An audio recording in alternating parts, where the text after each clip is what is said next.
सांगली शहरासह जिल्ह्यात मोठ्या उत्साहात रमजान ईद साजरी करण्यात आली। येथील जुना बुधगाव रोडवरील ईदगाह मैदानावर समस्त मुस्लिम बांधवांनी एकत्र येत सकाळी 8:30 वाजता सामूहिक नमाज पठण केले। ईद मुबारक म्हणत एकमेकांना आलिंगन देत शुभेच्छा दिल्या। भाईचारा आणि एकोपा जपण्याचा संदेशही देण्यात आला। यावेळी मुस्लिम बांधवांना शुभेच्छा देण्यासाठी सर्वपक्षीय राजकीय नेते, सामाजिक संघटनांच्या प्रतिनिधींसह प्रशासकीय अधिकारी मोठ्या संख्येने उपस्थित होते। ईदगाह मैदानावर सकाळपासूनच हजारो मुस्लिम बांधवांनी गर्दी केली होती। सकाळी 8:30 वाजता नमाज पठण करण्यात आलं। मुफ्ती मुजाहिद कंवर मशिदीच्या इमामांनी नमाज पठण केले, तर खुतबा पठण मुफ्ती मोहसिन चांदतारा मशिदीच्या इमामांनी केलं। त्यानंतर संदेश वाचन करण्यात आलं।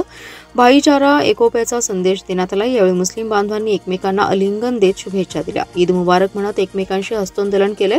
यावेळी मुस्लिम बांधवांच्या चेहऱ्यावर अमाप उत्साह दिसून येत होता। ईदगाह समितीच्या वतीने नमाज पठणाची उत्कृष्ट सोय करण्यात आली होती। दरम्यान मुस्लिम बांधवांना शुभेच्छा देण्यासाठी अनेक लोकप्रतिनिधी, सामाजिक संघटनांचे प्रतिनिधी, विविध क्षेत्रातील प्रतिष्ठित नागरिक, प्रशासकीय अधिकारी उपस्थित होते। यामध्ये खासदार विशाल पाटील, काँग्रेसचे शहराध्यक्ष पृथ्वीराज पाटील, माजी महापौर दिग्विजय सूर्यवंशी, महापालिकेचे माजी विरोधी पक्षनेते संजय मेंढे, जय हिंद पक्षाचे प्रमुख चंदनदादा चव्हाण, राष्ट्रवादी काँग्रेस शरदचंद्र पवार पक्षाचे शहर जिल्हाध्यक्ष संजय बजाज, जनसुराज्य पक्षाचे युवा आघाडीचे प्रदेशाध्यक्ष समित कदम, राष्ट्रवादी काँग्रेसचे जिल्हाध्यक्ष प्राध्यापक पद्माकर जगदाळे यांच्यासह अनेक मान्यवर उपस्थित होते।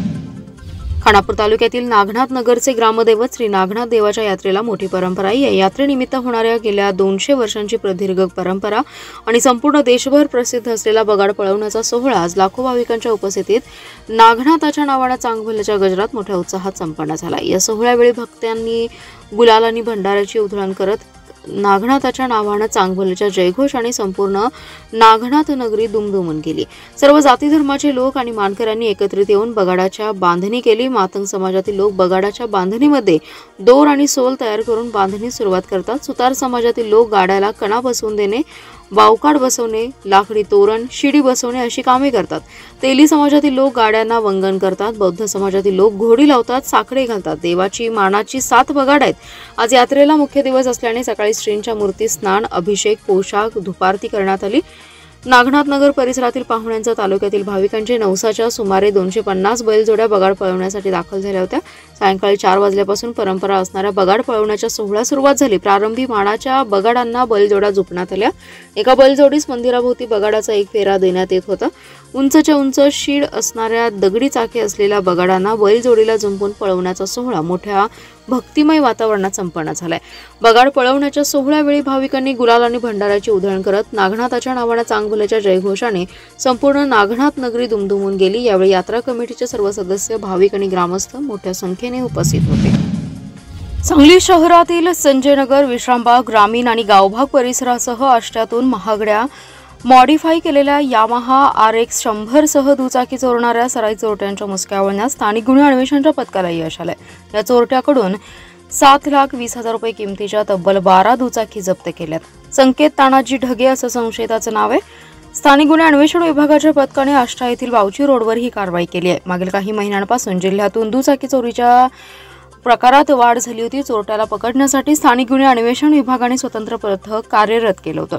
पथकास पोलीस रेकॉर्डवरील असणारा गुन्हेगार संकेत ढगे हा विना नंबरची दुचाकी घेऊन बावची परिसरात फिरत असल्याची माहिती मिळाली। त्यानुसार पोलिसांनी तातडीने घटनास्थळी धाव घेऊन सापळा लावला।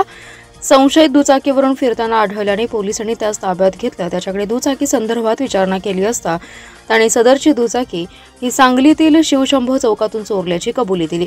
तसेच त्याने यापूर्वी चोरी केलेल्या दुचाकी त्याचा बावची येथील मित्राच्या घरानजीक लावल्याचं सांगितलं। पोलिसांनी तिथे जाऊन पाहणी केली असता तिथे 3 दुचाकी आढळल्या। संशयित संकेत ढगे यांनी अन्य 7 दुचाकी सोलापूर जिल्ह्यातील मंगळवेढा आणि डोंगरगाव या ठिकाणी ओळखीच्या व्यक्तीच्या घरात लावल्याचं सांगितले। तिथूनही पोलिसांनी दुचाकी हस्तगत केल्या। संशयित संकेत याच्यावर आष्टा आणि मंगळवेढा पोलीस ठाण्यात चोरीचे गुन्हे दाखल आहेत। मिरज आगारातील बसेसची अवस्था अतिशय बिकट झाली होती। अशातच नवीन बसेस कधी मिळणार असा प्रश्न उपस्थित केला जात होता। आता नव्या बसेसची प्रतीक्षा संपली असून पहिल्या टप्प्यात मिरज येथे महाराष्ट्र राज्य मार्ग परिवहन महामंडळाच्या ताफ्यात अत्याधुनिक BS6 मानांकन प्राप्त 5 नवीन बसेस दाखल झाल्यात। या बसेसचा लोकार्पण सोहळा खासदार विशाल पाटील, आमदार सुरेश खाडे, आमदार इद्रिस नाईकवडी तसेच महामंडळाच्या अधिकाऱ्यांच्या उपस्थित झालाय। मान्यवरांनी उपस्थित राहून प्रवाशांना सदिच्छा दिल्या। या बसेस आता मिरज आगारातून प्रवाशांच्या सेवेसाठी सज्ज असल्याचं सांगितलं।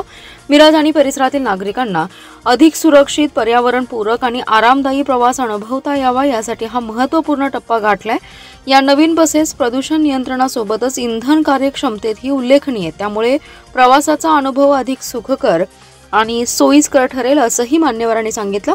सदरच्या नव्या बसेस या मिरज ते ठाणे, बोरिवली, छत्रपती संभाजीनगर, पुणे या मार्गावर धावणार आहेत। नव्या अत्याधुनिक बसेसमुळे लांब पल्ल्याचा प्रवास सुखकर होणार आहे। शेतकऱ्यांची संपूर्ण कर्जमुक्ती झाली पाहिजे। शेतकऱ्यांचं कर्ज हे सरकारचं पाप आहे, तेव्हा सरकारचं पाप सरकारने धुतलं पाहिजे। पुन्हा शेतकऱ्यांवर कर्ज होऊ नये म्हणून सर्व शेतीमालावरील निर्याती बंद करून टाकली पाहिजे। निवडणुकीमध्ये शेतकऱ्यांचा सातबारा कोरा करू अशी घोषणा केली, मात्र निवडणूक होताच उपमुख्यमंत्री कर्ज भरा असे सांगतात। शेतकऱ्यांची संपूर्ण कर्जमाफी झाली नाही तर कोणताही शेतीमाल रस्त्यावर बाजारात जाऊ देणार नाही असा इशारा शेतकरी संघटनेचे नेते रघुनाथदादा पाटील यांनी दिलाय। ते इस्लामपूरमध्ये माध्यमांशी बोलत होते। यावेळी बोलताना रघुनाथ पाटील म्हणाले, 3-4 मागण्या घेऊन आम्ही आंदोलन सुरू केलं, त्याला प्रतिसाद म्हणून महाराष्ट्राचे अर्थमंत्री अजित पवार यांनी 21 तारखेला सभागृहामध्ये घोषणा केली। मुनगंटीवार यांच्या अध्यक्षतेखाली कर्जमुक्तीची समिती स्थापन केली। आम्हाला वाटलं की आता सरकारची पावले कर्जमुक्तीच्या दिशेने पडतील, परंतु दुर्दैव असं आहे की हे सगळे लबाड राज्यकर्त्यांनी निवडणुकीपूर्वी आश्वासने दिली, पण आता अजितदादांनी सांगितलं की कर्ज भरायला पाहिजे। कर्जमाफी देण्यासाठी राज्याची परिस्थिती नाही आणि मुख्यमंत्री देवेंद्र फडणवीस यांनी सांगितलं की अजितदादा जे बोललेले आहेत ती सरकारची भूमिका आहे आणि सरकार सुद्धा कर्जमाफी करणार नाही। अशा लबाड लोकांना काय धडा शिकवायचा हे ठरवल्याचंही त्यांनी सांगितलं। शिराळा पोलिसांची राज्यात चांगली कामगिरी आहे, म्हणूनच नंबर 1 क्रमांक सातत्याने येत आहे। गुन्ह्यांची उकल ही जलद गतीने होत आहे असे गौरवोद्गार आमदार सत्यजित देशमुख यांनी काढले। शिराळा येथे सेफ स्ट्रीट उपक्रमाचा शुभारंभ त्यांच्या हस्ते करण्यात आला। यावेळी ते बोलत होते। महाराष्ट्र शासनाच्या वतीने मुख्यमंत्री देवेंद्र फडणवीस यांनी जाहीर केलेल्या 100 दिवसांच्या उपक्रमांतर्गत अनुषंगाने शिराळा पोलीस स्टेशनच्या वतीने रस्ता सुरक्षा उपक्रम राबवण्यात आला। या उपक्रमांतर्गत बायपास रोड चौक ते पोलीस लाईन पर्यंतचा रस्ता सेफ स्ट्रीट म्हणून घोषित करण्यात आला। या अभिनव उपक्रमाचा शुभारंभ आमदार देशमुख यांच्या हस्ते संपन्न झाला। यावेळी आमदार देशमुख म्हणाले, डोंगरी आणि दुर्गम भाग असूनही आपले पोलीस मित्र चांगली कामगिरी करत आहेत। कोणताही मोहालिजा न ठेवता तपासाची चक्र फिरवत आहेत। पोलिसांनीही आपलं कर्तव्य न विसरता सर्वसामान्यांना न्याय देण्यासाठी प्रयत्न करावा, विनाकारण कोणाला त्रास देऊ नये। आपलं कर्तव्य आहे की नागरिकांना योग्य सन्मान आणि सहकार्य आपण दिलं पाहिजे। भविष्यात पोलिसांसाठी भरीव योगदान आमदारकीच्या माध्यमातून दिलं जाईल। यावेळी शिराळा पोलीस ठाण्याचे पोलीस निरीक्षक सिद्धेश्वर जंगम यांनीही मनोगत व्यक्त केलं। यावेळी रणजित सिंग नाईक, पोलीस उपनिरीक्षक राहुल अतिग्रे, पोलीस उपनिरीक्षक लक्ष्मण खरात यांच्यासह पोलीस अधिकारी, कर्मचारी व नागरिक उपस्थित होते।